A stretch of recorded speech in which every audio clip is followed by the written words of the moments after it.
తాకట్లో ఉన్న మీ బంగారాన్ని విడిపించి ఆ రోజు ఆన్లైన్ రేటుకి కొంటాం. Sharma gold company. నమస్తే, welcome to Suman TV. YCP మాజీ మంత్రి పేర్ని నానికి అరెస్టు భయం పట్టుకుంది. ఎందుకంటే ఆయన కొన్ని వివాదాస్పద వ్యాఖ్యలు చేశారు. రాష్ట్రంలో శాంతి భద్రతలకు విఘాతం కలిగించే విధంగా ఆయన మాట్లాడారు అంటూ కృష్ణా జిల్లా పామర్రు పోలీస్ స్టేషన్లో తెలుగుదేశం పార్టీ నాయకులు కంప్లైంట్ చేశారు. అయితే దీని మీద తొందరపాటు చర్యలు తీసుకోవద్దంటూ పేర్ని నాని గారు మరికొంతమంది హైకోర్టును ఆశ్రయించారు. హైకోర్టు వారి అభ్యర్థనను నిర్ద్వందంగా తోసిపుచ్చింది. వాళ్ళ పిటిషన్ను కొట్టేసింది. చాలా స్పష్టంగా ఇక్కడ పేర్ని నాని గారు చేసినటువంటి వ్యాఖ్యలు శాంతి భద్రతలకు విఘాతం కలిగించే విధంగా ఉన్నాయి అని చెప్పి కోర్టు కూడా అభిప్రాయపడింది. ఆయన ఏమన్నారు? పేర్ని నాని గారు ఒక సభలో అంటారు, చీకట్లో కన్ను కొట్టేసి చేసేయాలరా. ఈ రప్ప డైలాగులేంది? చీకట్లో కన్ను కొట్టుకుని సైలెంట్గా చేసేసేయాలి. ఆ తర్వాత తెల్లారే ఏం జరిగింది, ఇది ఎవరు చేశారు, ఏమైంది అని చెప్పి మనమే మళ్ళీ క్వశ్చన్ చేయాలి.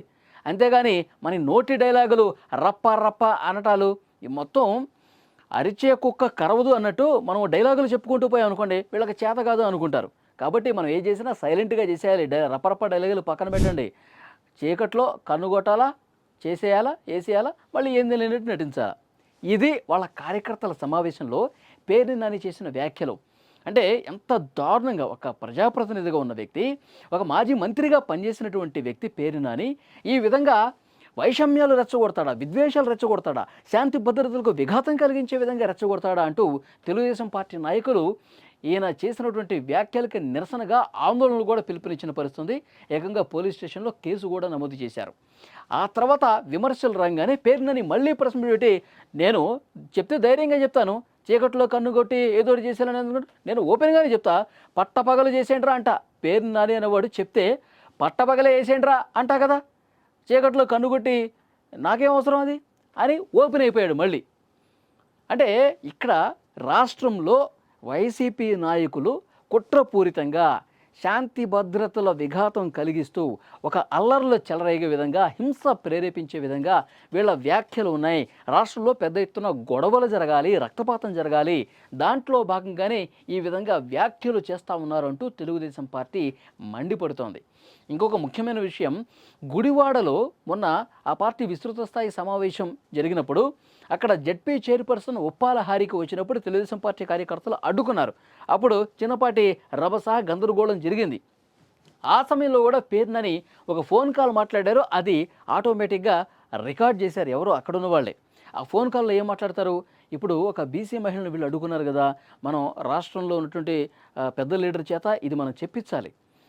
బీసీ మహిళను అడ్డుకున్నారు, బీసీ మహిళ మీద దాడి చేశారు, కార్ని ధ్వంసం చేశారు, బీసీలకి రాష్ట్రంలో అసలు భద్రతే లేదు, దీన్ని మనం రాష్ట్ర వ్యాప్తంగా మన శ్రేణులకు చెప్తే రోడ్ల మీదకి వచ్చి ఆందోళన చేసేస్తాయి, మనం ఈ కార్యక్రమాన్ని తీసుకుంటే బాగుంటుందని చెప్పి ఫోన్లో చెప్తా ఉన్నాడు ఆ పార్టీకి సంబంధించిన నాయకులకు.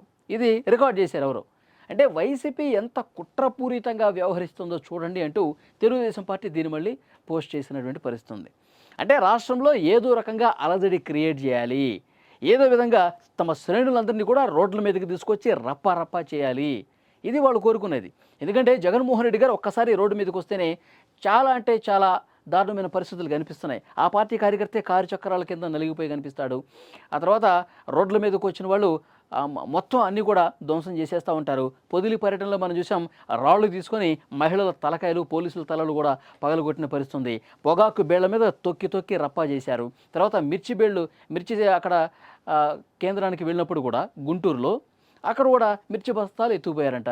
ఎక్కడ చూసినా ఈ గందరగోళం క్రియేట్ చేయడం కోసం, రాష్ట్రంలో అసలు శాంతే లేదు అని చూపించడం కోసం ఏ పెట్టుబడిదారి కూడా ప్రశాంతంగా ఆంధ్రప్రదేశ్లో పెట్టుబడులు పెట్టనీయకుండా, పెట్టుబడులు పెట్టకపోతే, పనులు సరిగా జరగకపోతే అభివృద్ధి అటకెక్కుతుంది కదా, అభివృద్ధి ఏమాత్రం జరగకపోతే అది కూటమి ప్రభుత్వానికి వ్యతిరేకత వస్తుంది, వైసీపీకి కలిసి వస్తుంది. సో ఇలాంటి కార్యక్రమాలు దాంట్లో భాగంగానే చేస్తూ ఉన్నారు అంటూ తెలుగుదేశం పార్టీ నాయకులు ఇప్పుడు వైసీపీ మీద తీవ్రమైన ఆరోపణలు చేస్తూ ఉన్నారు. పామర్రు పోలీస్ స్టేషన్లో పెట్టినటువంటి కేసు కూడా అదే.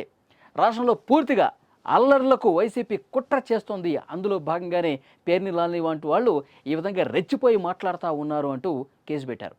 ఇప్పుడు హైకోర్టు కూడా ఆ పిటిషన్ని వీళ్ళు ఎలాంటి చర్యలు తీసుకోవద్దు మా మీద అని చెప్పి పిటిషన్ వేస్తే దాన్ని కొట్టేసింది.